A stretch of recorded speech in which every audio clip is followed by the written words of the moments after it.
Siap. Siap hari. Amin. Bukan ada diputuskan pacar kan? Sekolah nggak sanggup, terus orang tua nggak sanggup mendesak gubernur untuk menyelesaikan.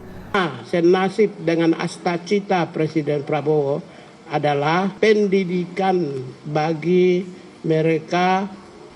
Gubernur Jawa Barat Deddy Mulyadi belakangan ini kembali jadi perbincangan publik.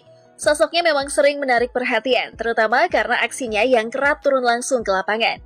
Salah satu momen yang sempat viral adalah ketika ia terlibat perdebatan dengan seorang remaja soal prosesi wisuda sekolah, dan itu cukup menyita perhatian netizen waktu itu. Kini, bukan cuma aksinya di lapangan yang disorot, kekayaan Deddy Mulyadi pun ikut jadi bahan perbincangan. Berdasarkan laporan LHKPN yang dirilis KPK, Deddy tercatat memiliki harta kekayaan mencapai 12,8 miliar rupiah. Jumlah itu mencakup kepemilikan 116 bidang tanah yang tersebar di wilayah Purwakarta dan Subang. Lalu siapa sebenarnya Deddy Mulyadi? Seperti apa latar belakang keluarganya? Siapa ayah dan ibunya?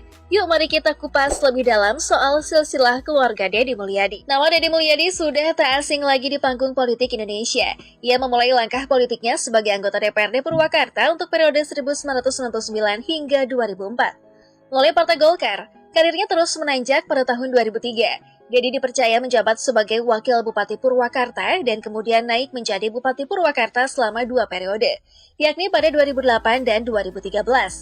Kini ia tengah mengemban amanah sebagai Gubernur Jawa Barat. Deddy Mulyadi lahir di Subang pada 11 April 1971. Ia adalah anak bungsu dari 9 bersaudara, buah hati dari pasangan Sahlin Ahmad Suryanda dan Karsiti. Ayahnya, Sahlin merupakan seorang pensiunan tentara dari kalangan prajurit kader. Namun, karir militernya harus terhenti di usia muda, yaitu saat usianya baru menginjak 28 tahun. Ia pensiun dini karena sakit, yang diduga akibat diracun oleh mata-mata kolonial. Dalam salah satu video di kanal YouTube miliknya, Kang Deddy Mulyadi Channel, Deddy bercerita bahwa ayahnya telah bergabung dengan dunia militer sejak masih sangat muda, tepatnya usia 8 tahun. Kala itu, tugas utamanya adalah menjaga kebun karet. Setelah Indonesia merdeka, ayahnya diberi tanggung jawab untuk menjaga sebuah pos yang diketahui menjadi bagian dari Batalion Siliwangi Resimen 7. Sayangnya, menurut pengakuan Deddy, ayahnya diracun oleh orang Indonesia sendiri yang menjadi mata-mata bagi Belanda. Sementara itu, sang ibu, Karsiti, adalah seorang aktivis Palang Merah Indonesia. Setelah sang suami pensiun dini, Karsiti bersama Sahlin memutuskan untuk bertani demi menyambung hidup dan membesarkan 9 anak mereka. Peran Karsiti sebagai tulang punggung keluarga begitu besar. Dialah yang memastikan dapur mereka tetap mengepul. Ia rela bekerja keras demi anak-anaknya bisa terus makan. Ibu saya sering turun ke sawah jadi buruh tanam padi. Mencangkul, beliau adalah tulang punggung keluarga. Kenang Deddy, si bungsu dari 9 bersaudara, saat berbicara kepada Kompas.com beberapa waktu lalu. Pria kelahiran 11 April 1971 ini mengenang masa kecilnya dengan penuh kehangatan. Baginya, lauk ikan asin adalah sajian istimewa yang kerap mewarnai hari-hari sederhana di rumah. Selepas lulus SMA, Deddy sempat mencoba peruntungan untuk mengikuti jejak sang ayah sebagai seorang tentara. Ia bahkan terinspirasi dari sosok idolanya, Muhammad Yusuf, seorang tokoh militer ternama Indonesia. Berbekal semangat dan mimpi besar, Deddy pun mendaftar ke 2 institusi militer, yaitu Akabri dan Secapa. Namun keduanya belum membuahkan hasil. Ia gagal lolos karena satu syarat yang tidak terpenuhi. Berat badannya hanya 48 kg, sedangkan syarat minimal adalah 55 kg. Tak patah semangat, Deddy mencoba jalur lain dengan mendaftarkan diri ke Fakultas Hukum Universitas Pajajaran, Bandung. Ia dinyatakan lulus seleksi masuk dan berhak menjadi mahasiswa di kampus bergengsi tersebut. Sayangnya, keterbatasan ekonomi membuatnya tak mampu mengambil kesempatan itu. Ia terpaksa mengubur impian untuk kuliah di sana. Dalam kondisi serba terbatas, Deddy akhirnya memutuskan untuk ikut kakaknya pindah ke Purwakarta. Saya cuma bawa 5 potong pakaian saat pertama kali pindah ke Purwakarta, kenangnya.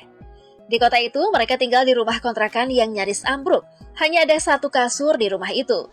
Dan karena sang kakak menempatinya, Deddy pun tidur di lantai, tanpa alas. Ketika malam terasa begitu panjang dan sulit untuk terlelap, ia lebih memilih bangkit dan menegakkan sholat malam untuk menguatkan hati. Kakak saya kerja sebagai penjaga genset, penghasilannya cuma Rp100.000 per bulan. Itu pun sudah dipotong cicilan bank. Karena itu, belanjanya harus langsung untuk kebutuhan beberapa minggu. Ikan asin dan gudeg tulang ikan asin bisa kami makan selama 2 minggu penuh, tuturnya dengan nada mengenang. Tak lama berselang, Deddy memberanikan diri untuk melanjutkan pendidikan di Sekolah Tinggi Ilmu Hukum atau STIH Purwakarta. Meski hidup masih serba pas-pasan, ia tak gentar untuk membiayai kuliah. Dedi berjualan gorengan dan menjalankan berbagai usaha kecil lainnya yang penting halal. Dari hasil jualan gorengan, beras, dan usaha kecil lainnya, saya kumpulkan sedikit demi sedikit untuk membayar kuliah dan ikut kegiatan organisasi. Saya bahkan tinggal di sekretariat kampus, tambahnya. Istri pertama Dedi Mulyadi adalah almarhumah Sri Mulyawati. Meski pernikahan mereka jarang disinggung di media sosial, pada tahun 2022, Dedi akhirnya membagikan kisahnya secara terbuka. Melalui akun Instagram pribadinya, Dedi mengunggah momen ketika untuk pertama kalinya ia mengajak putra sulungnya, Maula Akbar Mulyadi Putra, berziarah ke makam mendiang ibunya yang telah wafat saat Maula baru berusia 3 bulan. Ini pertama kalinya Aula berkunjung ke makam ibunya. Terima kasih Teh Sri Mulyawati, anak yang kau lahirkan kini telah tumbuh dewasa.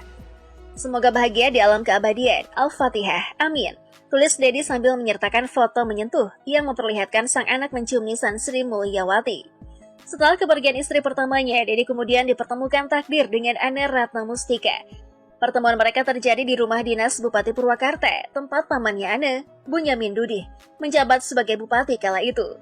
Kisah mereka berawal dari pertemuan di acara-acara resmi. Dari situlah hubungan mereka mulai terjalin lebih dekat berkat peran seorang ajudan bupati bernama Wahyu Wibisono, yang kemudian dikenal sebagai Mak Comblang antara Dedi dan Ane. Seiring waktu, komunikasi mereka menjadi semakin intens dan hubungan keduanya pun semakin dekat. Namun, hubungan itu sempat menghadapi hambatan. Paman Ane sempat menolak hubungan mereka karena Dedi dikenal sebagai sosok yang cukup vokal dalam mengkritik kebijakan sang bupati. Meskipun demikian, cinta keduanya tetap berlanjut hingga akhirnya Dedi dan Ane menikah pada tahun 2003. Sayangnya, rumah tangga itu tidak bertahan lama. Setelah menjalani pernikahan selama beberapa tahun, Ambu Ane akhirnya menggugat cerai Dedi. Ada satu hal menarik yang baru terungkap setelah perceraian mereka. Maula, putra sulung Dedi, selama ini tidak tahu bahwa Ane bukanlah ibu kandungnya. Dedi sengaja menyembunyikan kenyataan tersebut agar Maula bisa tumbuh dengan anggapan bahwa Ane adalah ibu yang melahirkannya, demi menjaga perasaan dan stabilitas emosional anaknya. Dari pernikahan Dedi dan Ane, mereka dikaruniai 2 orang anak, Yudhistira Manunggaling, Rahmaning Hurip, dan Hyang Sukma Ayu.